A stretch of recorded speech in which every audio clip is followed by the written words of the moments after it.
क्या बनाना चाह रहे हो देश को, बताओ कहाँ लेकर जाना चाहते हो? विश्वविद्यालयों में जहाँ जाइए, यूनिवर्सिटी के अंदर आप खुला नहीं जी सकते हैं। जितना सेंट्रल यूनिवर्सिटी है, अब होता है ना ओपन माइंडेड तरीके से आप रहेंगे वहाँ डेमोक्रेसी होगा, कुछ भी नहीं दिखेगा आपको। हार्वर्ड यूनिवर्सिटी चले जाइए, ऑक्सफोर्ड यूनिवर्सिटी चले, वहाँ पे इलेक्शन होता है छात्र का। क्यों भाई, क्यों होता है इलेक्शन? क्योंकि वहाँ छात्र पॉलिटिक्स सीखेंगे, राजनीति में जाएंगे, पार्लियामेंट में जाएंगे तो जनता के लिए भला काम करेगा ना। जब वो सीखेगा ही नहीं, जब राजनीतिक पूंजीवाद हावी हो जाएगा तो गरीब आदमी चुनाव लड़ सकता है क्या आज के डेट में? और एक बात बता देते हैं आपको, आने वाला टाइम में देश का प्रधानमंत्री पता है कौन होगा? अंबानी होगा, अडानी होगा।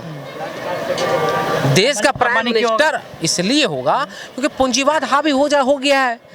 भारत की राजनीति में पूंजीवाद हावी है। जब कैपिटलिस्ट आपके बीच आ जाएगा तो स्वाभाविक तौर पर आपके पास पैसे नहीं होंगे। आप जो काम कर रहे, किसके लिए काम कर रहे हैं? इन्होंने जो कॉन्ट्रैक्ट कानून लाया था किसानों के खिलाफ, क्या था उस कानून में? आपकी जमीनें ले रही थी वो। जब आपकी जमीनें ले लिए जाएंगे तो फिर काम कैसे हो पाएगा? फिर तो सारा जमीन आपका गरीब आदमी का जमीन चला जाएगा किसके पास? अंबानी अडानी के पैसे उसके पास, वही खरीदेंगे। और कल परसों का एक रिपोर्ट है, क्या रिपोर्ट में 1% संपत्ति जो है, 40% संपत्ति इस देश के 1% लोगों के पास है। क्यों भाई, कौन है वो 1% लोग? कोई बहस है क्या आज की डेट में इस बात पे? अभी जो हंगर इंडेक्स आया है, भारत का नंबर क्या बताइए मुझे? आप कह रहे हमने गरीबी रेखा से बहुत लोग को हटा दिए हैं। हट गया गरीबी रेखा से? अगर हट गया तो 80 करोड़ लोगों को अनाज क्यों देना पड़ रहा है आपको, बताइए मुझे? क्या जरूरत थी इस चीज़ की? और जिसको दे रहे हो 80 करोड़ अनाज दे रहे हो, जिस आदमी को दे रहे हो, जिस परिवार को दे रहे हो, क्या लगता है उसके उस परिवार का बच्चा कोई यूनिवर्सिटी में जाकर एडमिशन लेकर कोई पोस्ट ग्रेजुएशन कर सकता है? कोई हायर एजुकेशन में जा सकता है?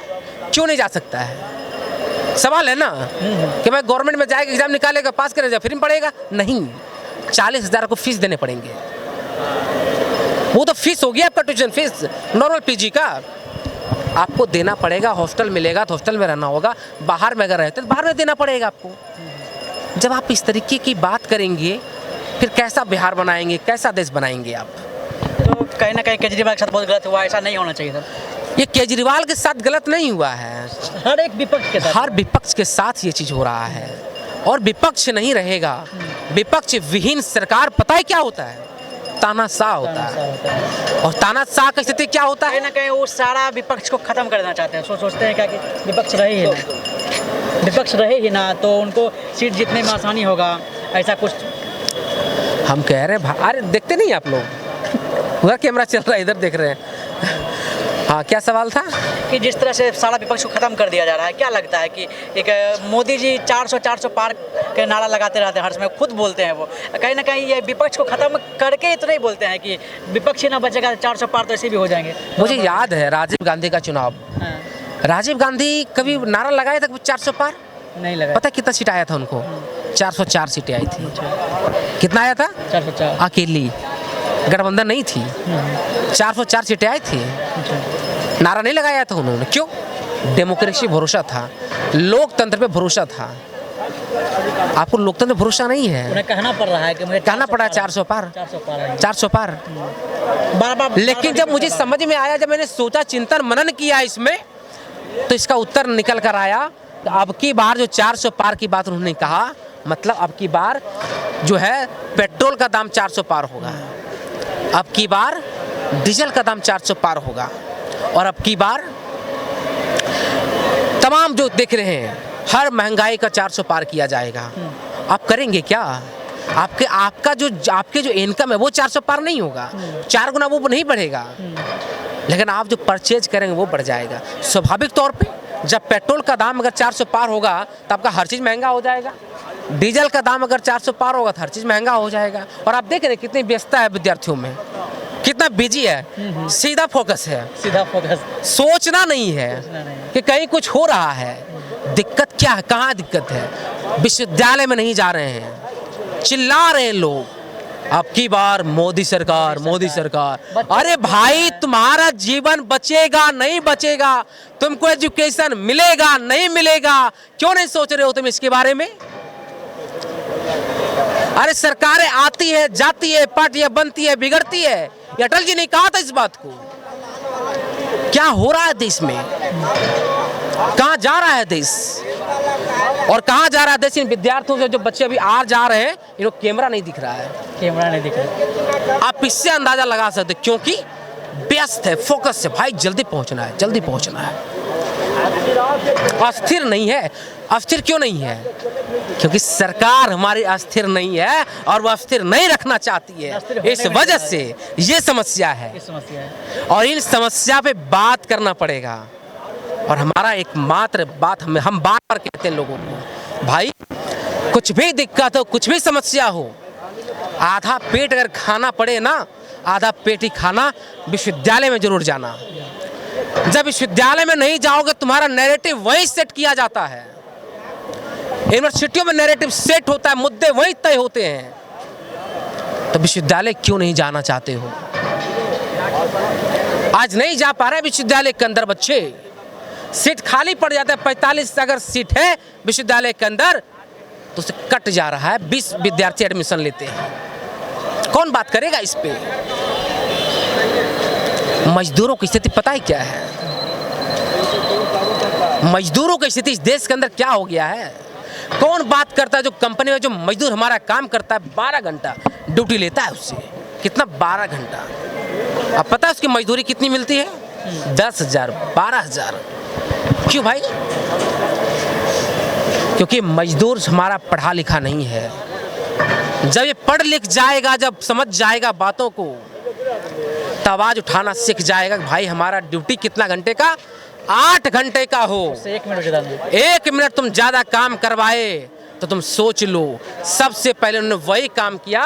कंपनी के अंदर जो हमारा मजदूरों का संघ चलता था, मजदूर संघ खत्म कर दिया गया। आज के डेट में कानून लाया गया था पार्लियामेंट के अंदर 2019 में, बदल दिया गया।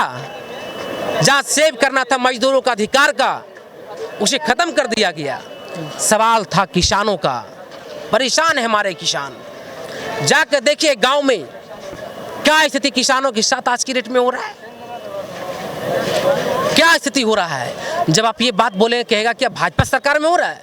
अरे भाई मान रहे कांग्रेस सरकार में हुआ ये चीज। तुमको लाए किस लिए थे हम? अच्छे दिन लाने के लिए। तुमको किस लिए लाए थे हम? तुम्हारी सरकार तुम इसीलिए बनवाए ना कि तुमने कहा तो तुम्हारे अच्छे दिन आ जाएंगे। हाँ। क्या हुआ हमारे अच्छे दिन का? क्या हुआ हमारे किसानों का? जो यूरिया खरीदने जाते हैं, पता उस यूरिया 50 केजी का आता था, तब भी हमको 350 में यूरिया मिलता था, और आज 45 किलो का यूरिया हो गया बोरा, और आज भी हमको कितना मिल रहा है? 350। तब भी हम जो DAP खरीदते थे 50 केजी का, लगता कितना था? 800 रुपया। और आज हम खरीदने जाते हैं DAP 45 केजी का बोरा होता है, मिलता कितना है? 1600 रुपये में। मैं क्यों बता रहा हूं ये बात? मैं किसान परिवार से आता हूं, मुझे पता है कितनी मेहनत करनी पड़ती है हमारे पिताजी को। जाकर देखिए, जिसके पास गाय भैंस रखे हुए हैं, जो दूध निकालते हैं, वो पता उस दूध का कीमत कितना है? 30 रुपए किलो। जो दूध निकालने में दुहाल होते हैं, उनको 30 रुपए में बेचना पड़ता है। और जब वही पैकेट आप खरीदने जाएंगे बाजार में, तो कितना मिलेगा? 60 रुपया में, 70 रुपया में। यह जो डिस्क्रिमिनेशन है, इसे बदलना पड़ेगा। बदलाव कैसे होगा? कौन करेगा बदलाव? जनता। कौन बात करेगी इस पे? ये तय करना पड़ेगा उन लोगों को जिनके साथ ये बातें हो रही है, लेकिन वो भी नहीं कर पाएंगे। किसानों के साथ कैसे किया गया है? स्वामीनाथन आयोग की बात बार बार जिक्र होता है। क्या कहा गया स्वामीनाथन में? किसानों को 1.5 गुना मूल्य चाहिए। प्रधानमंत्री ने कहा 1.5 गुना नहीं, हम तुमको दुगना देंगे, किसानों की आय दोगुना कर देंगे। ना इन्होंने MSP दिया, ना किसानों की आय को दुगना किया। हम गए थे अभी थोड़ा दिन पहले, आप जाएंगे इधर एक डोम टोला कहा जाता है। आजकल दलितों को तो टोला ही कहा जाता है, चमार टोला, दलित टोला, मुसहर टोला, टोला बनाया गया है। ये टोला शब्द है ना, ये अपने आप में एक डिस्क्रिमिनेटिव शब्द है। क्या स्थिति बन रही है आज के डेट में? जाकर देखिए, हमने कहा पक्के के मकान मिले आपको, वो कह रहे हैं दिखाए हमको पक्के के मकान, झोपड़पट्टी बनी हुई है। हमने कहा प्रधानमंत्री तो कहे थे कि 2022 तक हम सबको पक्का के मकान देंगे, मिल गया।